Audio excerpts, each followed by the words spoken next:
ಭಾವನಾ ಅಂತ ಕೋಣಗುಂಟೆ ಕ್ರಾಸಿಂದ ಬಂದಿರೋದು ಬನಶಂಕರಿ ಹತ್ರ. ನಂದಿ ಹಿಲ್ಸಿಗೆ ಎಂತಕ್ಕೆ ಬಂದಿದ್ದು ಅಂತ ಅಂದರೆ ಆಲ್ಮೋಸ್ಟ್ ಧರ್ಮಸ್ಥಳ, ಹಾಸನ, ಚಿಕ್ಕಮಂಗ್ಳೂರು ಸೈಡೆಲ್ಲ ಫುಲ್ಲು ಜಾಸ್ತಿ ಮಳೆಯಿಂದ ಕುಸಿತ ಆಗ್ತಿದೆ ಹಿಲ್ಸು. ಆಮೇಲೆ ಇದನ್ನು ಮಿನಿ ಊಟಿ ಅಂತಲೇ ಕರೀತಾರೆ. ಸೊ ಹಂಗಾಗಿ ಸನ್ರೈಸ್ ನೋಡೋಕ್ಕೆ ಅಂತ ಬಂದ್ವಿ, ಬಟ್ ನೋಡೋಕ್ಕಾಗಲಿಲ್ಲ. Unfortunately sunrise ನೋಡೋಕ್ಕಾಗಲಿಲ್ಲ.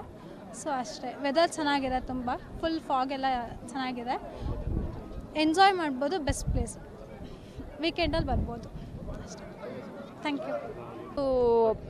ಬೆಂಗಳೂರಿಂದನೇ ಇಲ್ಲಿ ಇಂದಿರಾನಗರಿಂದ ಬಂದಿರೋದು ಫ್ರೆಂಡ್ಸ್ ಜೊತೆ ವೀಕೆಂಡಲ್ಲಿ ಬಂದ್ವಿ. ಬಟ್ ನಾವು ಅರೌಂಡ್ 3:30 ಸ್ಟಾರ್ಟ್ ಮಾಡಿದ್ದು, ಬಟ್ ಇಲ್ಲಿ ರೀಚ್ ಆಗೋದಕ್ಕೆ 6:30, 7 o'clock ಆಯಿತು. But weather is okay, but too cold. ಏನು ಅಷ್ಟೊಂದು ವಿಸಿಬಲ್ ಎಲ್ಲ ಏನಿಲ್ಲ, ತುಂಬ ಫಾಗ್ ಇದೆ, ಅಷ್ಟೊಂದೆಲ್ಲ ಏನು ಕಾಣಿಸ್ತಲ್ಲ. ಬಟ್ ವೆಯ್ಟ್ ಮಾಡ್ತಾ ಇದ್ದೀವಿ. ಬಟ್ ತುಂಬ ಜನ ಇದ್ದಾರೆ. ಚೆನ್ನಾಗಿದೆ, ಕೋಲ್ಡ್ ಇದೆ. ಜನಗಳಿಗೆ ಏನು ಹೇಳೋಕೆ ಬನ್ನಿ, ವೀಕೆಂಡ್ ಎಂಜಾಯ್ ಮಾಡಿ.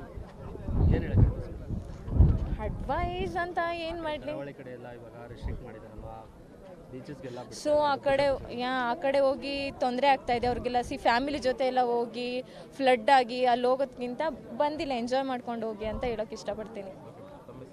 ಮಮತಾ. ಒಂದು ನಿಮಿಷ ಹೇಳಿ ನಿಮ್ಮ ಹೆಸರು. ನನ್ನ ಹೆಸರು ವೈಷ್ಣವಿ ಅಂತ. ನಾವು ಕೋನಕುಂಟೆ ಕ್ರಾಸಿಂದ ಬಂದಿರೋದು. ಆ್ಯಕ್ಚುಲಿ ನಾವು ಮಡಿಕೇರಿ ಮತ್ತು ಚಿಕ್ಕಮಂಗ್ಳೂರು ಸೈಡ್ ಹೋಗಬೇಕು ಅಂತ ಪ್ಲ್ಯಾನ್ ಮಾಡಿದ್ವಿ.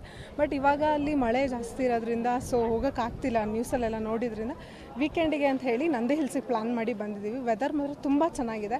ಬಟ್ ಅನ್ಫಾರ್ಚುನೇಟ್ಲಿ ಸನ್ರೈಸ್ ನೋಡೋಕ್ಕಾಗ್ತಿಲ್ಲ, ಯಾಕಂದರೆ ತುಂಬ ಫಾಗ್ ಇರೋದ್ರಿಂದ. ಸೊ ಬಟ್ ಏನಂದರೆ ದೂರ ಹೋಗಿ ಅಲ್ಲೆಲ್ಲೋ ಇರೋದಕ್ಕಿಂತ ಹತ್ತಿರದಲ್ಲಿ ಬೆಂಗಳೂರಲ್ಲಿ ವಿಸಿಟ್ ಮಾಡೋದಕ್ಕೆ ಒಂದು ಬೆಸ್ಟ್ ಪ್ಲೇಸ್ ಆಗಿದೆ. ಸೊ ಚೆನ್ನಾಗಿದ್ದಾವೆ ನಂದಿ ಹಿಲ್ಸ್ ಆ್ಯಕ್ಚುಲಿ.